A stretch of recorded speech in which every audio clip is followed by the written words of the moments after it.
ममता बनर्जी ने यूसुफ पठान से लोकसभा की सीट खाली करने के लिए कहा और यूसुफ पठान ने मना कर दिया। इसके बारे में अब यूसुफ पठान का भी रिएक्शन आया है। उन्होंने कहा कि मुझसे पार्टी में किसी ने भी सीट खाली करने के लिए नहीं कहा, ना ममता जी ने ना किसी और ने। अच्छा, ये भी कई जगह चल रहा था कि सौरव गांगुली के जरिए यूसुफ पठान को कन्वे कराया गया है।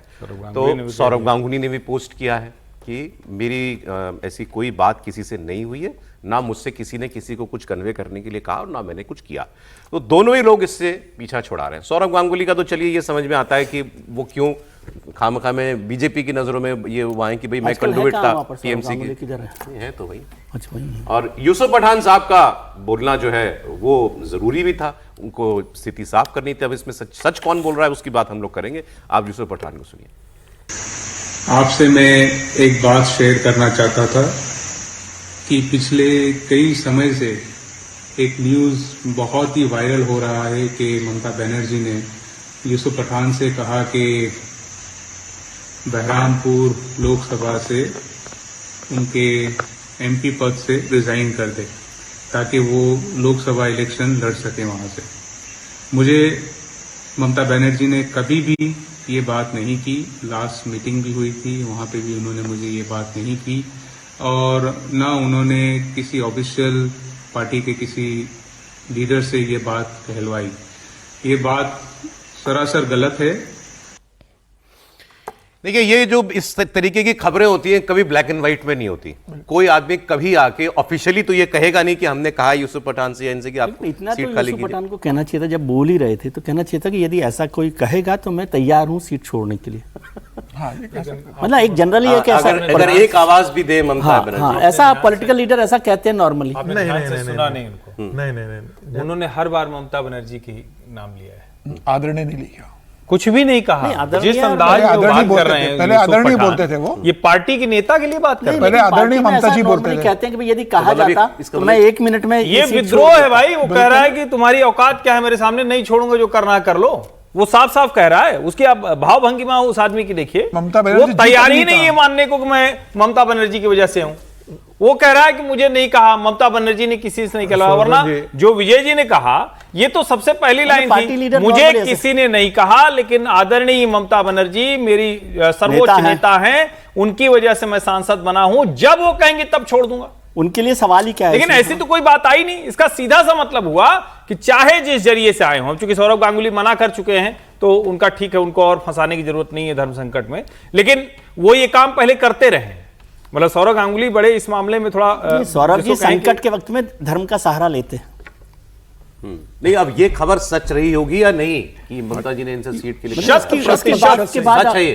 मतलब ममता जी ने ना कहा हो, लेकिन उनको ये मैसेज तो दिया ही गया होगा, इसीलिए ये बात। मैं कह रहा हूं अगर ये सच नहीं तो ये ऑफर कर देते। और ये 5 दिन बाद ये कहते कि हम ऑफर ये करते कि भाई हाँ छोड़ देता हूं। हाँ सर, आप बताइए। कितनी शालीनता से व्यक्ति बात कर रहा है। आप लोग जिसे इसी को कहते हैं ना एट्रीब्यूटिंग मोटिव, जानबूझ करके मोटिव उसमें पढ़ रहे हैं। अब चूंकि पत्रकार हैं आप लोग तो इसलिए आप कर सकते हैं, आप इतनी लिबर्टी दे सकते हैं। मैं उस पेशे से नहीं हूं, इसलिए आप सच बोल सकते हैं। सुबह से शाम तक पॉलिटिकल कमेंट करते हैं। कह रहे सर ऐसे नहीं कीजिए। देखिए मक्खी सामने नहीं निकली जाती। आप बोल तो लेने दीजिए। उन्होंने जितना सवाल मीडिया में आया है उसका उन्होंने जवाब दिया है। उससे दाएं और बाएं देखिए, ये तब भी हो सकता है जब इनको छोड़ने की इच्छा न हो। पता लगे कि ऐसा उन्होंने कह दिया और फिर उधर से ऑफर आ गया तो ये बड़े धर्म संकट हो जाती है। तो स्वाभाविक थोड़ा इस पर्सपेक्टिव से भी उसको देखिए ना कि भाई उस अपने जिसको कहते हैं ना मैंडेट से बियॉन्ड जाकर के बात न करना, जानबूझ करके बात न करना, ताकि अपने से पता लगे ऑफर करे और कोई उधर से कहे कि हाँ छोड़ दीजिए, तो उससे बढ़िया है ना सर उस बात को छोड़ दें। हाजी नूरुल इस्लाम की डेथ हो गई है बशीरहाट से, टीएमसी के सांसद की। तो उसके लिए तो चुनाव होना ही 6 महीने के अंदर। वहां पर भी 50% के करीब मुसलमान है। अगर ममता बनर्जी को लड़ता है तो बशीरहाट से वो चुनाव लड़े, लोकसभा चली जाए, सीट खाली हो गई है। ये खबर ममता जी की लेकर नहीं है ना, ये खबर तो यूसुफ पठान साहब को लेकर है। मैं कह और रहा हूं- ममता जी 2 बार हार गई, इसका मतलब ये थोड़ी कहीं जीतेंगी नहीं। हाँ, और वो तय करेंगी तो विधानसभा, चाहे विधानसभा चाहे लोकसभा, वो- लेकिन अब तो विधानसभा नहीं जाएगी सर, वो पार्टी पूरी चली गई, विपक्ष का नेता नहीं बन लेकिन आप सकती। लोग सब मिलकर के एक बार इस दृश्य का आप लोग आकलन कीजिए कि ममता जी लोकसभा पहुंच जाती हैं तब कैसा नजारा रहेगा। क्या हो गया, अभी कौन सी चलती है सर संसद? नहीं और नहीं चलेगी। मैंने तब कैसा नजारा कोई रहेगा? नजारा नहीं रहेगा। जैसे वो संजय सिंह और कौन कौन सारे लोग चढ़ गए थे मेज पे और सब कुछ किया था, वैसा ही नजारा होगा इसमें। नहीं, नजारा दूसरा होगा सर।